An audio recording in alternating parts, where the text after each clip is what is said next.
You might be feeling lost or even betrayed by the election results. Maybe it didn't go the way you hoped. Me too. But before we let the frustration and depression take over, let's remember, there's something bigger we can focus on. Your book. I know, it might feel pointless to write your book right now. Depression is a creativity killer, but creativity can also be the way out of depression and hopelessness, and it's exactly what the world needs. That's something that's ours alone to create, and right now the world needs it more than ever. In this video, I'm going to show you how powerful your writing can be, not only as an escape but a way to shape a better future. Hi, I'm Devlin Blake, and I'm excited you're here. As a neurodiverse author, I know how overwhelming writing and publishing a book can be, especially with a full-time job and busy life. I once thought I could never be a published author, but everything changed with Amazon Kindle and KDP in 2007. Now, with over 200 books written and ghostwritten, I help neurodiverse writers write better and faster using AI. I'll guide you in writing and self-publishing with confidence, making the process easier and more fun. I know it feels like doom and gloom, but everything is not lost. In times of crisis, media consumption spikes.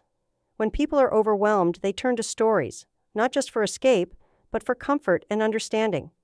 And right now, readers are searching for something to help them make sense of things or just take a breath. That's where you come in. Even if it feels small or self-indulgent, writing your story is a powerful way to connect with the world. During crises, people don't just turn to screens, they rediscover the comfort of books.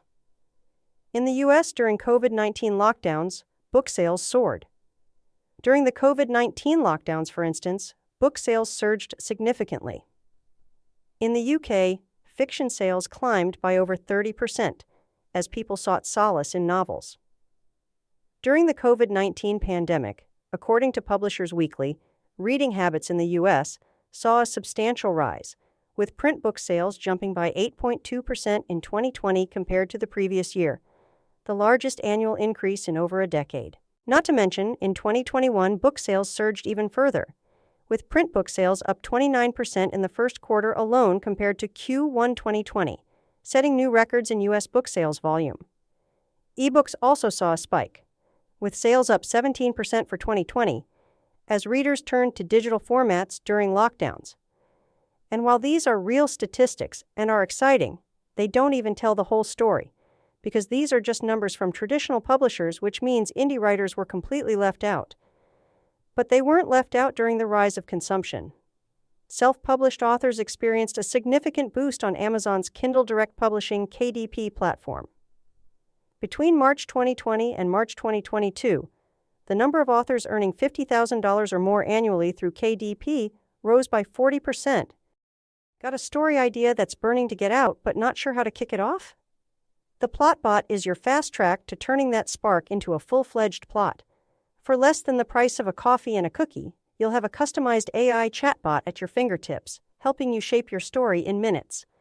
Grab it now at the link below and start writing your novel today. This increase was fueled by heightened demand as readers, spending more time at home, sought new content, including ebooks and audiobooks, which are the primary formats for many indie authors on Amazon.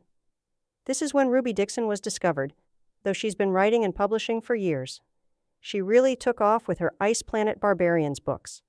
The pandemic opened a massive opportunity for indie authors, making it easier than ever to reach readers when demand for books was at an all-time high. This wasn't just one genre. Across adult fiction, young adult, and children's books, Americans dove into reading for comfort and escape. In tough times, books become a lifeline. And this isn't new. Even during the Great Depression, Americans turned to books as an essential escape. Libraries became lifelines, offering a place where people could find stories to transport them beyond their daily struggles. Fiction, mystery, and adventure novels gave them a few hours to feel connected, hopeful, or just entertained. A trend that's as true now as it was then. And even if you go back further, to the age of Charles Dickens, during some of the worst upheaval in the modern world, this was still true. Back then, people saved up just to get their hands on the latest chapters, with crowds gathering at docks to grab fresh installments as soon as they arrived from England. Stories were such a big deal that even those who couldn't read would get together and all pitch in to hire a reader to bring the stories to life for them. Dickens was so popular, his work practically sold out on release, his characters and cliffhangers was the binge-worthy entertainment of the day. And it will happen again now, with your book, once you finish it. But let's look as to why stories are so important. It's true that books give us a way out, a door to worlds where we don't have to carry our everyday stress. They let us breathe a little easier, relax a little longer, and sometimes even find hope when real life feels too much to bear. Hey there! If you enjoyed this video and found it helpful, go ahead and hit that like button. It really helps me out and lets me know I'm on the right track with content you love. Thanks for the support. But it's more than just escapism. Every genre meets a different need. Let's break it down. First, there are those feel-good reads, the Hallmark-style stories that keep things light, breezy, and simple. These aren't the books that ask us to think too hard or feel too deeply. They're here to give us the guaranteed happy ending, where love conquers all and everything wraps up with a perfect bow. These are the stories that remind us of kindness and good-hearted people, and in uncertain times, we need that reassurance. Fantasy and sci-fi deliver something even bigger, entire worlds where the rules of our lives don't apply. When you open a fantasy book, you're in a place where magic exists, where heroes conquer, and where anything is possible. Science fiction lets us imagine futures far beyond our reality, exploring questions we can't answer in our daily lives. These genres are the ultimate freedom from limitation. When reality feels bleak, they're the reminder that somewhere, even if it's on a page, the impossible is possible. And then there's mystery and thrillers, the genres that give us back control. In a good mystery, justice isn't just an ideal. It's guaranteed, either by the legal system in that world or by karma itself. There's a beginning, middle, and end, where every wrong is righted, every crime solved. In thrillers, we experience fear safely, facing danger on the page instead of in our own lives. They let us explore high-stakes drama from a safe distance, and in times of uncertainty, that sense of control is deeply comforting. Horror goes one step further. It's not just fear, it's the safe thrill of facing our darkest nightmares. In horror, we can encounter the unknown, the disturbing, and come out unscathed. It's cathartic. Facing fictional terrors can make our real fears feel smaller, manageable. Horror reminds us that we can survive what scares us, even if we're just surviving on the page. Then there's historical fiction, which lets us look backward for perspective. In times of crisis, we find comfort in stories of resilience from other eras. These books remind us that people have faced hardship before, wars, pandemics, social upheaval, and found ways to endure. Because let's face it, humanity has always been a mess. That's not new. And it's great to have that reminder. Historical fiction helps us connect with humanity's strength and survival, showing us that we, too, can overcome. And we can't forget romance. Romance stories, whether they're heart-fluttering rom-coms or steamy dramas, tap into our deep-seated need for love, connection, and belonging. And also mutual respect. That's a key theme in romance novels that non-romance readers often overlook. Romance novels tell us that connection is always possible, even in the hardest times. When we're feeling isolated, these stories remind us of the warmth and joy that relationships bring, real or imagined. But it's not all about escapism. Got thoughts or questions about the video? Drop them in the comments below. I love hearing what you think, and it helps me create even better content for you. Let's chat. Stories are culture shapers, mirrors of society, and sometimes even weapons of change. This is because it influences behavior, impacts empathy, and even changes our views on right and wrong. A study from the University of Toronto, led by psychologist Raymond Marr, demonstrated that people who read more fiction scored higher on empathy tests than those who primarily read nonfiction. Marr's research linked exposure to narrative fiction with improved social cognition, regardless of personality traits. Further experiments confirm that emotional transportation, becoming deeply absorbed in a story, amplifies empathy gains. A study published in PLOS One, readers who felt a strong emotional connection to fictional characters reported heightened empathy over time. These studies prove that fiction does more than entertain. It actively shapes our ability to understand and care about others, and reinforces the transformative power of stories. but history proves it too, without any studies. In 1837, Charles Dickens published Oliver Twist, a novel that spotlighted the appalling conditions within Victorian England's workhouses and orphanages. At a time when the poor were treated with almost no dignity, Dickens used his story to draw attention to child labor, starvation, and abuse in these institutions. Through the journey of young Oliver, Dickens forced readers to confront the dark side of industrial society. The book stirred public sympathy, influencing the British government's poor law reforms and building momentum to abolish the workhouse system. And it helped ensure that this system never took over in America either. Another similar book was Victor Hugo's Les Miserables, which came out in 1862. It reached readers around the world, painting a detailed portrait of French society's suffering and inequality.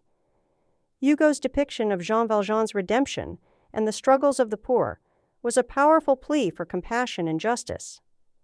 His exploration of issues like poverty, punishment, and love struck a chord that influenced public attitudes toward social justice and prison reform in France and beyond. It was a literary call to action that resonated deeply across cultures.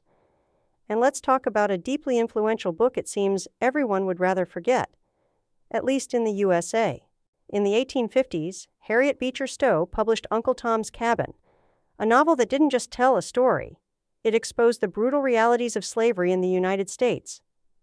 For many white Americans, it was the first time they had to face the horror of what was happening in their own country. This book humanized enslaved people, gave them names, emotions, and families, and forced readers to see the inhumanity of a system they had accepted for generations. The impact was immediate. The book sold 300,000 copies in its first year alone, an unheard-of number at the time. It's widely credited with energizing the abolitionist movement. It brought the issue of slavery into everyday conversation and shifted public opinion against it. Abraham Lincoln reportedly even greeted Stowe as the little lady who started this big war. Whether or not that exact phrase was spoken, there's no denying Uncle Tom's Cabin played a huge role in changing how Americans viewed slavery and contributed to the drive for abolition and the war. Fast forward a century, and another racially charged story shook society. Harper Lee's To Kill a Mockingbird, published in 1960, tells the story of racial injustice through the eyes of young Scout Finch. At a time when the U.S. was gripped by segregation and civil rights struggles, Lee's novel exposed readers to the harsh realities of racism, empathy, and moral courage. Through Atticus Finch's defense of an innocent black man, Lee inspired generations of readers to question prejudice and fight for equality. The novel fluctuates between being a staple in schools and being outright banned, because that's just how powerful it is in sparking discussions about justice and morality. And it's even true on a small scale, too. In one of my fan groups, there is a character who drinks onion and banana juice for purification purposes. I don't know if it actually purifies anything, but it does in that world. And wouldn't you know, someone in the group admitted to making this in their own home to see how it tastes. Disgusting, apparently. Which is something they actually do say in the story. But of course, someone was willing to try it anyway. That's how seriously we take stories. Your book isn't just a story. It's a spark. Even the lightest romantic comedy or darkest thriller can leave readers with new perspectives. Think about it. The worlds you create and the characters you bring to life have the potential to inspire real change. Whether it's encouraging empathy, questioning norms, or simply reminding readers that hope exists, your story gives people fresh ways of seeing themselves and the world. And there's no better time to start than now. The world is craving escape, insight, and the kind of hope only your story can provide. And remember, presidents have a term limit, and that's a good thing. We'll be okay, and writing your story is the best thing you can do for your country's future. Go write it now. The world is waiting. Got a story idea that's burning to get out, but not sure how to kick it off? The Plotbot is your fast track to turning that spark into a full-fledged plot. For less than the price of a coffee and a cookie, you'll have a customized AI chatbot at your fingertips, helping you shape your story in minutes. Grab it now at the link below and start writing your novel today.